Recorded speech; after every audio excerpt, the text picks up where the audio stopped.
DC, what was your reaction to Rodgers' comments? You know, sometimes I don't want to overreact because as a marquee player in the NFL, you have a certain number of obligation media things that you have to do. And sometimes you're just trying to get through it. Sometimes you're just trying to come up with some answers. You're trying to come up with something to give people a little something because you're the face of the franchise. But the truth of the matter is, you know, it doesn't really mean anything.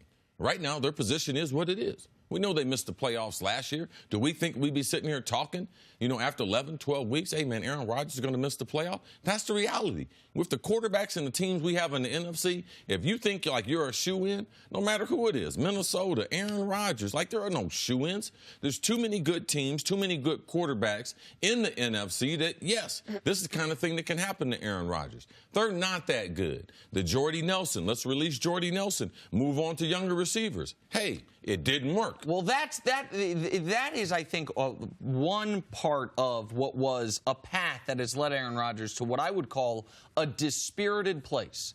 A place where he's discouraged and not only, I think, having less fun than he's had in recent times, but maybe has less hope for a season than he's had in any year where they've been healthy. Think about this, just this sequence of events. They get rid of the quarterback's coach.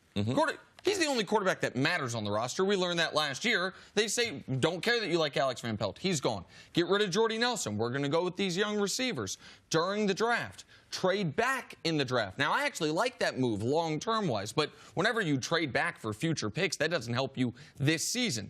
During the preseason, he talks about how these young receivers, not on the same page, that they are not coming around as fast as he would have liked. Then he gets hurt. Then, to add insult to the injury, the team at the deadline is a seller instead of a buyer. Meanwhile, who are the rivals? Who are the Packers' real rivals? The Vikings? Bears, Vikings. Okay, so the Vikings made the single most dramatic free agency move of any team this offseason, adding a quarterback. And the Bears made it the biggest in-season move, and the Bears made the biggest in-season move. So your two rivals are buyers trying to win. You get rid of your quarterback's coach. You get rid of your good friend wide receiver. You move back in the draft. And on top of all that, starting mid-first quarter, week 1, you're like, and I'm going to be playing hurt.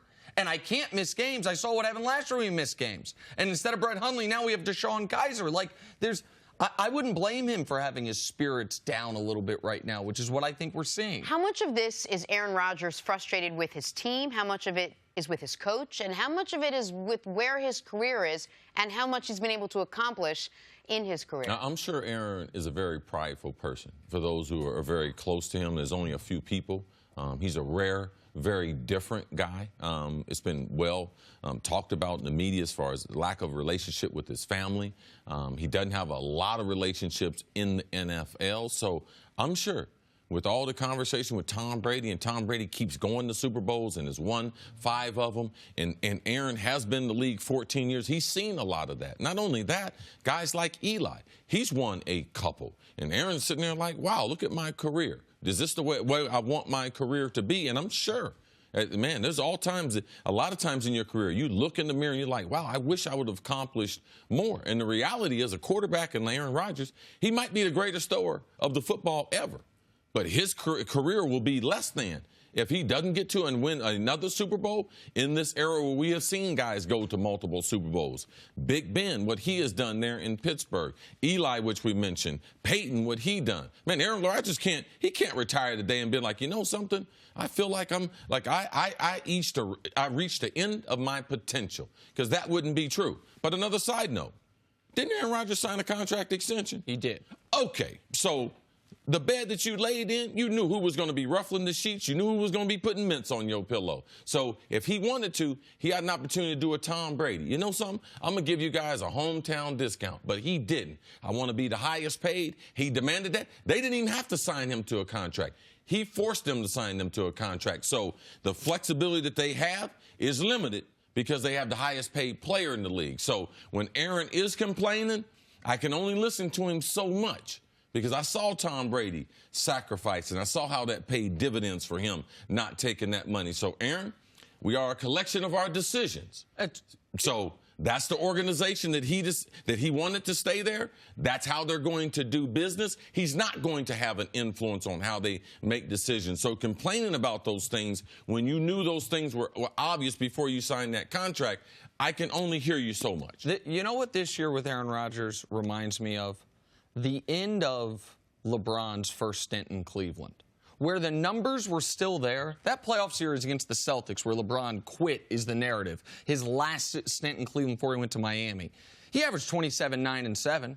Final game as a Cav gave you 27, 19, and 10. But if you watched those games, you knew this isn't the LeBron James we're used to. The numbers are there, but something is off. And what had happened to him was the previous year in the playoffs, he went 38-8 and 8 in a series against Orlando and they lost. The year before that, he went 45 points in Game 7 and they lost. And I look at Aaron Rodgers and he's got to be like, man, we're in the NFC Championship game up 12 and we lose. The next year, we can't get past a Cam Newton-led team. I'm better than Cam Newton. The next year, we can't get past a Matt Ryan-led team. I'm better than Matt Ryan. The next year, I'm hurt and our season falls apart. And this year, we're 5-6 because we can't win a road game. It feels to me like I don't want to say his spirit's been broken, but it's been damaged. And you're right, he can't do what LeBron did. He can't leave to go to Miami. He signed that extension. But what his hope is, I would imagine, is that the change for him is a head coach. The change for him was at the general manager last year and at the head coach this year, because we are not seeing the best of Aaron Rodgers. I mean, that is, at this point this season, some of the Packers' record has been that his play has been good, but not the exemplary level we're used to from him. Just real quick. How much of this gets better once you change just the head coach? If Mike McCarthy goes, which is on the table right now at the end of the season, how much of this actually gets better? I don't think the Packers get better. I don't think so. I think it's more difficult to be able to coach someone like Aaron Rodgers than people realize. And the Bears and the Vikings, they're not going nowhere. Right. They're not going nowhere. Aaron Rodgers, he is married to Green Bay.